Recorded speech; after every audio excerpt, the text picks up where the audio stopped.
Ladies and gentlemen, it was a completely standard Monday afternoon as I sat down in front of my computer, cracked open an ice cold monster, and queued up for some Advanced Wars Live League. And as I enter a Tier 4 matchup, I decide it's time to pick Flak, because I do love playing as Flak in Live League, even though he's not a very good CO.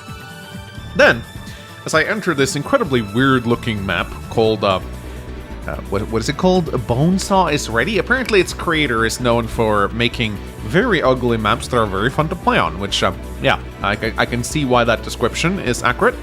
And, shortly after entering this map right here, I noticed that I've been paired up with a rather strange account, Flame Pie Man.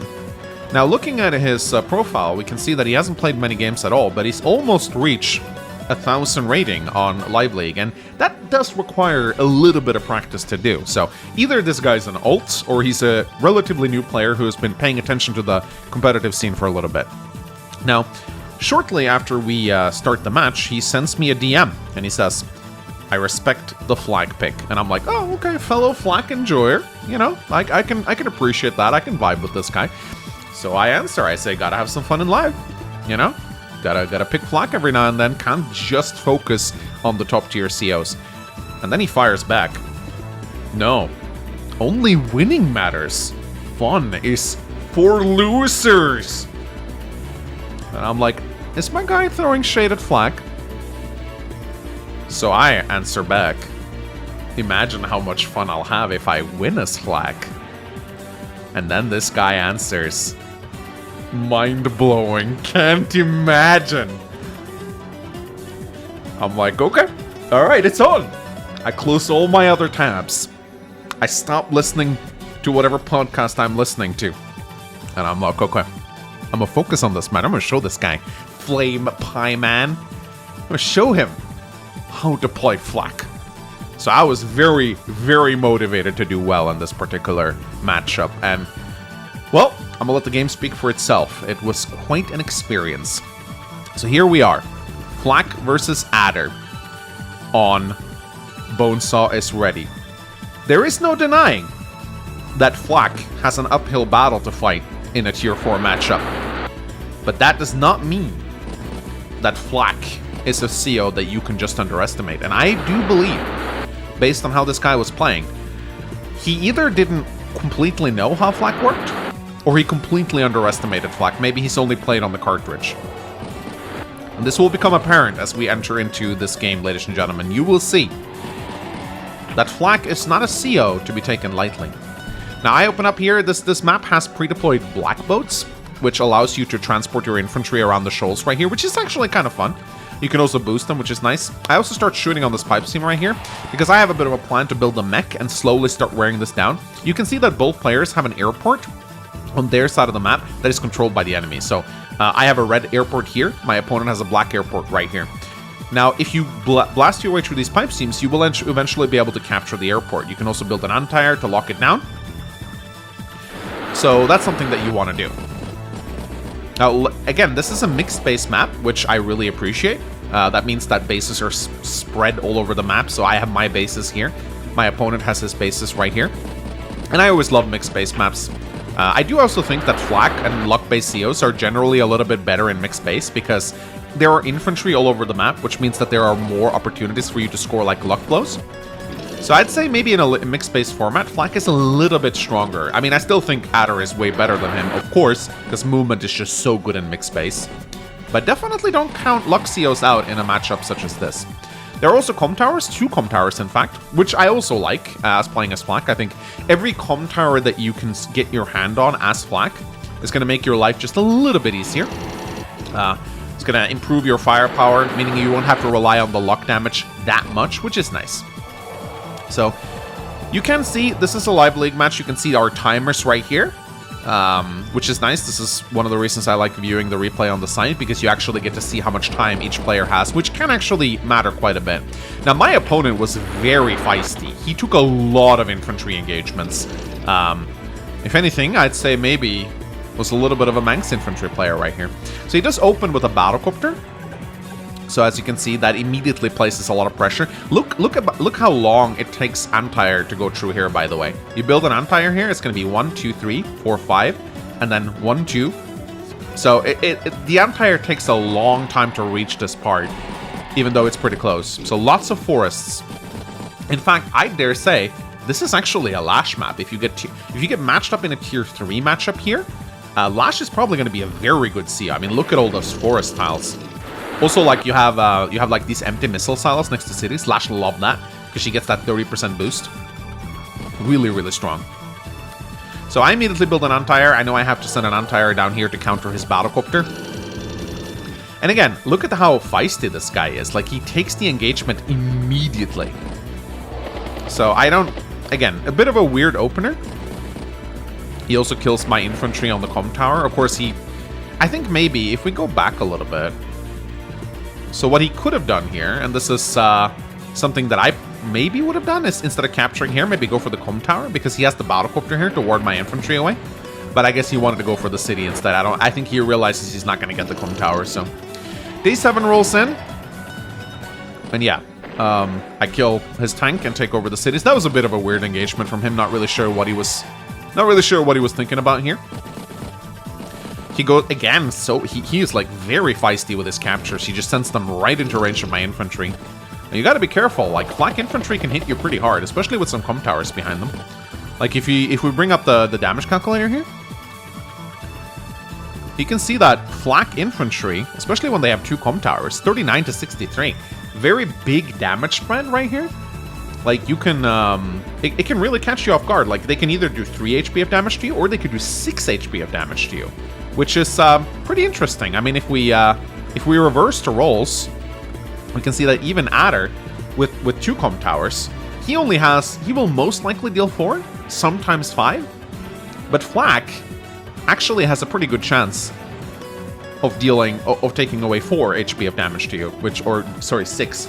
So again, the luck damage, yes, it is unreliable, but it is very nice sometimes, especially when you roll high, which, you know, you guys know I do like my gambling COs, so again, I move my anti-air down here to ward away the battlecopter. Now, my opponent here is rapidly running out of fuel on his black boat. I decided to keep my black boat close to my harbor here, because I really wanted to keep this unit alive. I think it is actually very important to keep this black boat alive, because this black boat is like, it can transport infantry all across the map. You can also use it to repair your tanks and block. Like, you can place the black boat right here if you want. And this is actually something I probably should have done looking back on it. Like, this would have actually been a pretty good move. Like, just move the black boat here, park it right here. What can he do? He has to build an artillery, he has to move all the way around. So this black boat is actually insanely good, and he's running out of fuel with it, and I don't think he can get it back to harbor at this point. Because his harbor is... Yeah, his harbor is all the way over here. 1, 2, 3, 4, 5, 6, 7, 8, 9, 10, 11, 12, 13. I think actually if he moves full speed towards the harbor, he can actually get it. Just barely. But yeah, you can see this black boat is just insane. Now here I build my mech. And I plan to use this mech to blast... Like, slowly go through these. Again, it's a mixed base map, so I don't want to commit a whole artillery to it, because mixed base maps are just very aggressive like that. But I figured if I just build a single mech, it'll blast its way through here eventually. But boom, you can see here, almost roll max on the infantry. So again, my opponent was so feisty with his interrupts. Now, of course, here he shifts his copter over to the right side. Just very annoying. He also builds a medium tank immediately. Good on him for recognizing that he has an economical advantage and like teched up immediately. Now he's trying to get his black boat back to his harbor. 1, 2, 3, 4, 5. Actually, no, he's going to be 1 fuel short of getting there, so he miscalculated. So the black boat burns 1 fuel per turn. So now he actually probably realizes that unless he builds an APC, that black boat is not coming back. My battlecopter enter the fray right here, and I start working on this pipe seam right here. Place my anti-air right here. Now this lab, I was going to capture it, and then I realized, actually, no, there are multiple labs on the map. Where's the other? Yeah, there's a lab right here. So I was like, oh, I'm going to take this lab. And then I was like, nah, it's just, there's another lab up here. It's not going to work. So I build another anti-air, even though, technically speaking, and this is kind of funny with Flak, a little bit of a funny thing about Flak, you don't actually need anti-air to ward away a single battlecopter as Flak. Because you pop your power, there's actually a pretty good chance that you can shoot that battlecopter down with infantry. So if you look at this, you pop brute force, you have a chance of dealing 5 HP of damage to that battlecopter. So you don't actually always need to respond with an anti-air. This is kind of a cool thing that Flak and Nell can do, which I really like. Just like, yeah, shit, I'm not going to build an anti-air, I'm just going to pop my brute force and shoot your battlecopter down. So something, if you don't have much experience playing against Flak, then this can definitely take you off guard. So day 10 rolls in. I start working on the pipe seam. I send my black boat back to get resupplied at the harbor. And because, you know, look at all this forward, look at the anti-air, it can't really reach. So I have some time to harass this infantry. And I'm also very close to getting this comm tower right here, which will put me at 3 comm towers, which is really good. And yeah, as you can see right here, this black boat is completely out of fuel at this point, so he's just going to keep it here to block, which is nice. And again, he was so feisty, man. This guy was so feisty. Although I will say, that medium tank definitely gives him a bit of an advantage in this situation. And again, man, he really tried hard to prevent me from taking this comm tower, but now I'm going to get it. Day 11 rolls in. Of course, now I gotta be careful because Adder's got his side slip ready and he's got a lot of units in the area here, so I gotta be really, really careful. So I get the comm tower. Now I have 3 comm towers as Flak, which means that my units deal a hell of a lot of damage to his unit. Just look at like tank-on-tank engagements right here with 3 comm towers. Can do up to 86% damage if I roll high, which is just so crazy. You gotta love Flak and his firepower sometimes. And now I also have this black boat, which is really nice. And I know I'm probably going to run into a side slip next turn. So I make sure to pull some of my forces back in preparation of that. And he does pop his side slip. Interrupts my capture up in the top left. Here comes the anti-air. Starts capturing the comm tower. He really moves in hard here with a bunch of his units. And I'm like, ugh, he's pushing me pretty hard here. He's taking a bunch of my properties. And here he also goes in. This guy was just very aggressive, man. Like, extremely aggressive. So day 12 rolls in. I have my brute force ready, but I decide to not pop it. I decide to shoot the infantry first because it's a guaranteed kill, and then I pop my brute force. And now it's time to roll the dice. Now I am far behind on income at this point, so I need to make something happen quick. And if you notice, I got several units in range of his expensive vehicles here. So I start with this tank, and I one-shot the anti-air. I was so happy about this. I was like, oh my god, I'm so glad. Like, if we actually take a look at the damage calculator here, you can see that this is... Like, I have a chance of dealing 5 HP of damage to that thing. So if I roll low, that would be really bad. Because a 5 HP anti-air can still do a lot of damage to battlecopters. But I one-shot it, and here comes the battlecopter. Oh, and I roll low. I roll low. Just to give you an example, like, this is so scary, man. Like, a Flak battlecopter against a medium tank, look at that. It can deal up to 6 HP of damage. Sadly, though, I rolled kind of low, but I go with the infantry, boom, 1 HP, and then I come in with the anti-air, boom, 5. So, I don't roll well, but at least I reduced the medium tank to 5 HP, which is nice. So, not a great brute force, although I do get a good engagement right here, 9-3, which I do like. And I go with the anti-air too. Anti-air becomes tanks, basically, when your brute force is active, so it's very nice. And I still have that black boat available, which is a huge deal for me. His black boat sinks on day 13. But I will take a bit of a pounding on the counterattack right now. He still has a battlecopter around, which is very annoying. And he's able to kill my... he's also able to kill my anti-air. Here, he actually goes for my medium tank, but I roll high on the counterattack, and I deal more damage to him than he deals to me. That was a bit of a bad engagement for him. So right now, things are not looking great for me, as you can see. I do have a unit count lead. But he has a massive income advantage, 18k to 14k. He also has a side slip ready, so I'm definitely behind here. I do have the advantage of having 3 comm towers, which is nice, which means I have a firepower boost. And I am able to take out his battlecopter here, which is very nice. And this medium tank, there's really nothing he can really do to do damage to it right now. So he needs to get another medium tank out, but his medium tank is locked down here in the south. So again, using my black boat to transport my infantry around and repair my units. Again, this black boat is just so important. He never should have lost it, really. He decided he wants to try and take down this medium tank so bad. Although at 4 HP, a lot of the bite that it has is gone. But he's doing a good job interrupting my captures at the moment. He builds another battlecopter from his airport, and I have added on a second mech here, because I really want to try and blast down these pipe seams, because I really want to go for this airport right here now. That would give me complete air superiority. He hasn't even started working on my pipe seams yet, so if I can take his airport, then he will have no battlecopters at all, which is very nice. So my medium tank is continuing to be very effective. It's getting grinded down with luck damage, but now I'm starting to apply pressure up here in the top left. This is why I love mixed base. It's so easy to front shift. So now I'm like, okay, I can't really do much down here. I'm just going to send all my forces up here and apply pressure to this area. And that's exactly what I do. Really need to bring my black boat with me and repair the infantry, of course. And I build an artillery because now I really want to start applying some pressure to these pipe seams right here. He gets the luck damage interrupt here, which is very nice. And my medium tank is definitely going down now. And he pops his Sidewinder, which I was like, okay, I get it. All right, that's pretty cool. He takes up my anti-air, which is actually a pretty cool move. But he's made a bit of a mistake here. 2 flak mechs. Uh-oh. I mean, he almost, honestly, looking at this, it was a pretty bad Sidewinder. Like, he got a single anti-air out of it, so he definitely got a bit overeager there. Day 15 rolls in. I pop my brute force, and I'm like, please, please, please. 2 HP? 2 HP. Pretty bad, but hey, still worth it, I think.